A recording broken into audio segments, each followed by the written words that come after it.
The poem I chose is Self-Portrait as Exit Wounds by Ocean Vuong.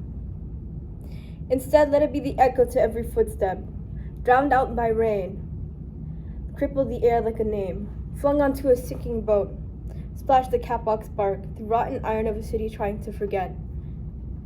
The bones beneath its sidewalks, then through. The refugee camp sick with smoke and half-sung. Hymns, a shack rusted black and lit with Benoit's last candle. The hogs' faces we held in our hands. And mistook for brothers.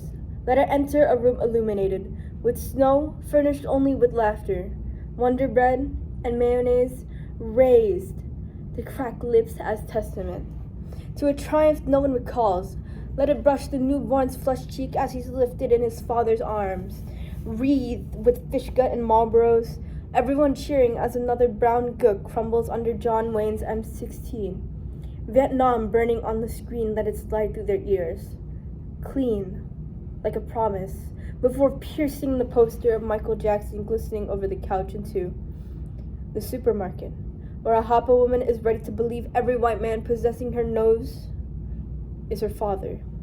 May it sing briefly inside her mouth before laying her down between jars of tomato and blue boxes of pasta, the deep red apple rolling from her palm then into the prison cell, where her husband sits staring at the moon until he's convinced it's the last wafer. God refused him.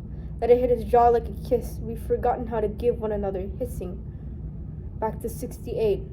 Halong Bay, the sky replaced with fire, the sky only the dead. Look up to. May it reach the grandfather pregnant farm girl in the back of his army jeep.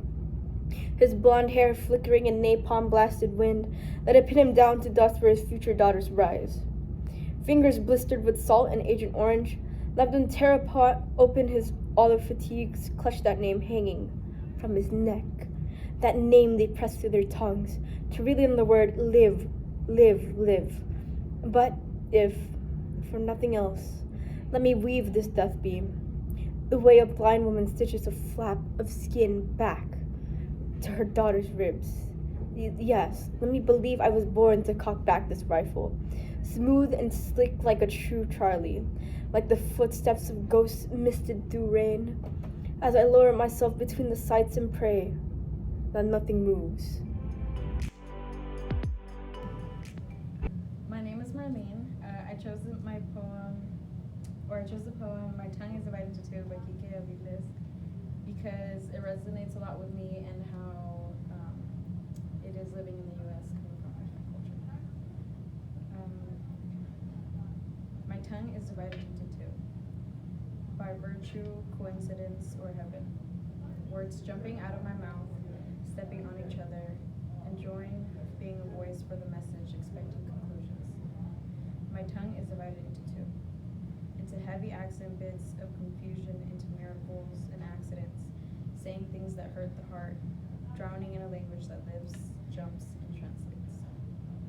My tongue is divided by nature, by our crazy desire to triumph and conquer. This tongue is cut up into equal pieces. One wants to curse and sing out loud, and the other one simply wants to ask for water. My tongue is divided into two. One side likes to party, and the other one takes refuge in praying.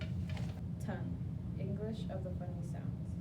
Tongue, funny sounds in English. Tongue, sounds funny in English.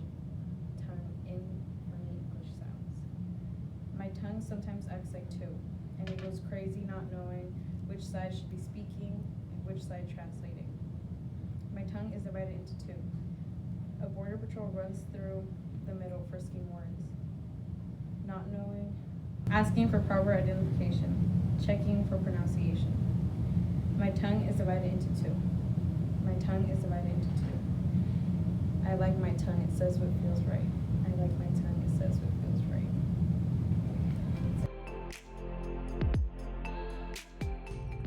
Yet the peach tree still rises and falls with fruit and without. Birds eat it, the sparrows fight.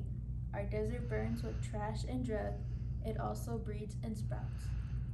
Vines and maguey, laws pass, laws with scientific walls, detention cells, husband with son, the wife and the daughter who married a citizen. They stay behind, broken, slashed, unpowdered in the apartment to deal out the day, and puzzles another law. Mexican, Indian, spirit exile, migration, the grass is mowed then blown by a machine, sidewalks are empty, clean, and the red shoulder hawk peers down from an abandoned wooden dome. An empty field, it is all in between the light. Every day this changes a little. Yesterday, homeless and without papers. Alberto left for Denver, a Greyhound bus, he said, where they don't check you. Walking, working, under the silver darkness. Walking, working, with our mind, our life.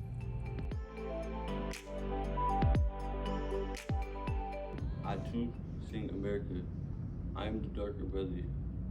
They send me to eat in the kitchen when company comes, but I laugh, eat well, and grow strong. Tomorrow, I'll be at the table when company comes. Nobody will dare say to me, eat in the kitchen then.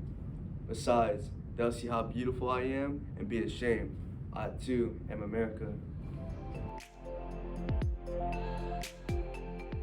It rose so widely on the air, it seemed as if a virgin heart was breaking in despair. Sila's hands so sadly clasped the bowed and feeble head. The shuddering of that fragile form, that look of grief and dread, Saida sad, imploring eye, its every glance was pain, as if a storm of agony were sweeping through the brain. She is a mother, pale with fear, her boy clings to her side, and in her cradle vainly tries his trembling form to hide. He is not hers, although she is bore for her mother's pains. He is not hers, although her blood is coursing through his veins.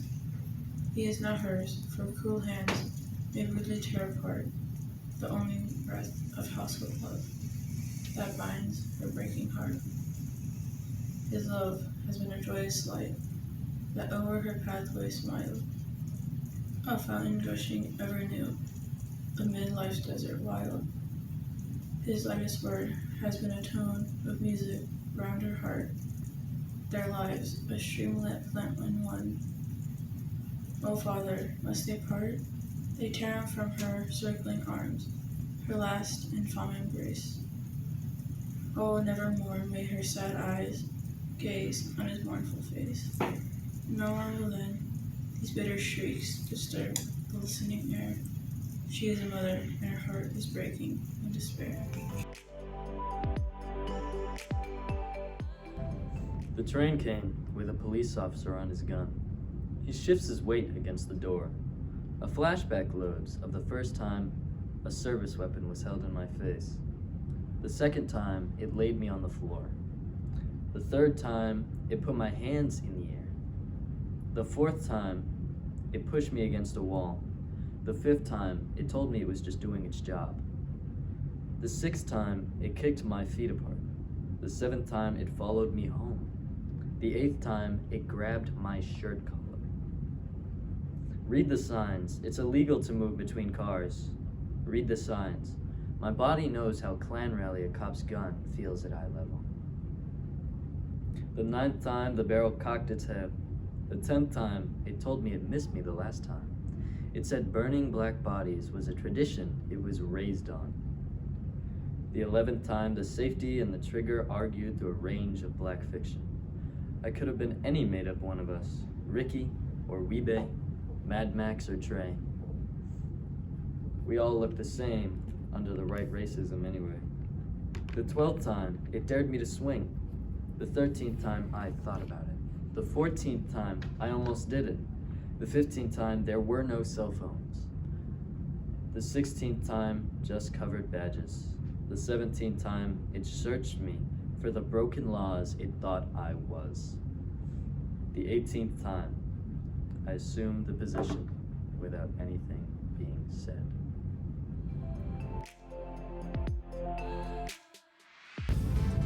Hello, my name is Ariana Rocha, and the poem that I chose was by Alicia Ostriker called Gazelle, America the Beautiful. The reason why I chose this poem is because there's two sides of America that aren't always talked about. Do you remember our earnestness, our serenity in the first grade when we learned to sing America? The beautiful, long, the star-spangled banner, and say the Pledge of Allegiance to America. We put our hands over our first grade hearts. We felt proud to be citizens of America. I said, one nation, indivisible, until corrected. Maybe I was right about America. School days, old golden rule days, when we learned how to behave in America, how to dress, how to smoke, how to despise our parents. Only later learning the banner and the beautiful, live on opposite sides of America. Only later discovering the nation is divisible.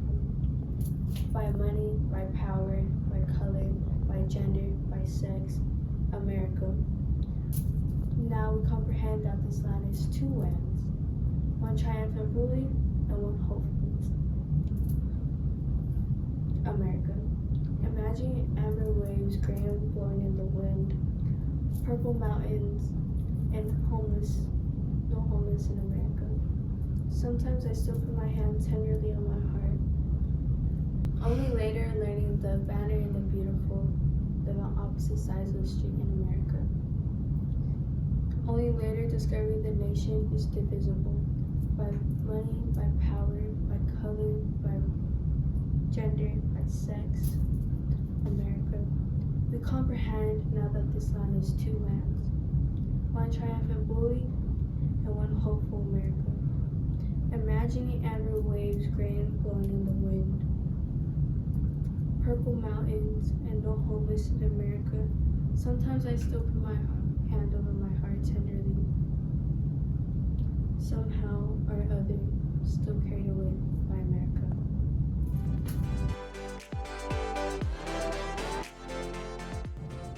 My name is Rhea Williams, and I chose this poem because the author is queer and mixed race, and I'm queer and biracial, and some of the lines I can resonate with to some extent. This is Cactus Flower by Amir Rabia. We flash victory signs in the darkness, so the darkness may glitter. Mahmoud Darwish. As the sun sets, we set our plan into motion. Our sole purpose to overthrow any assumptions, to change the course of ordinary thinking. Our work begins by speaking to darkness and telling darkness soon we will demonstrate through the secrecy of stars, Earth's magnetic embrace, how we can be many things at once. So much of the work we do is internal, goes unnoticed, uncompensated. We get written off, or not written at all, labeled freakish, prickled, rough around the edges. We learn to thrive in the dry humor of soil, carry water in our bellies to quench our thirst. We survive over again, adapt, even after being carried in the beaks of birds dropped elsewhere. Far from our roots, we grow, we flourish. And when least expected, when history is not told by us, for us, claims we are defeated. We gather our tears as dew. We release our anguish, intoxicated our own sex pollen. We burst, displaying the luscious folds of our petals.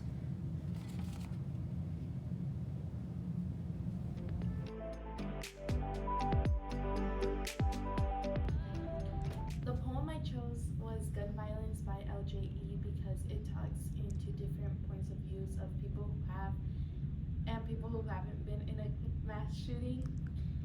Watch the news, but I want to snooze. Hear the violence, I want silence. And I can't sleep hearing another peep. Out a person that got shot again. Another was stabbed, got caught again. Another was jabbed. Hear the news, speak it. I don't want to repeat it. I don't even want to dream it. It's my worst nightmare. With not a note to spare, talking about gun violence, want to end it with silence. But that walk will do no good. They're all dissed and misunderstood. They don't care if you're protesting, trying to understand what's on dressing. With the grammar of a country heart, but acts city like a street smart. They won't hesitate to pop that gun in your direction, no matter how many cops are on session. Their lives were drained a while ago. They got nowhere else to go. Just remember, I don't like gun violence. I chose the poem Nobody Dies Because I Don't Have Access to Healthcare by Jen Karatnick because I like how the title contradicts the poem and I empathize with those who can't afford healthcare. Nobody knows about how the fingers of fog have blown the fuses of our synapses until the email has been sent and returned, the form submitted incorrectly, the name is but published anyway. Even our conversation has retractions most days. Then nobody can find the words she wants and substitutes the silence of a search party, whose communication is the weak stuttering of drugstore flashlights. But what is there anyway to say? A poorly balanced budget of cellular call and response, toxic to herself. Nobody only pre-exists before what is not likely to be a grand exit, but the kind few notice. Like the melting of the sneaky slurs of ice in a dry martini, nobody's digestive organs have joined a union to limit the hours they want to work. Nobody's muscles and joints resist like dogs who think that humans are on the other side of the door, who have not really left and are after playing some sort of cruel trick. But it's a matter of willpower, healthy eating, giving up the Diet Coke. More water, says everybody. Nobody meets who all recommend yoga. As correct as House Republicans, tomorrow it's time to take that advice instead of pills. Invest in ClassPass instead of Blue Cross Blue Shield. And believe that in decades nobody will still be posing in the light steam, awash with joy. Look at her now. Already have nobody sweats or laughs.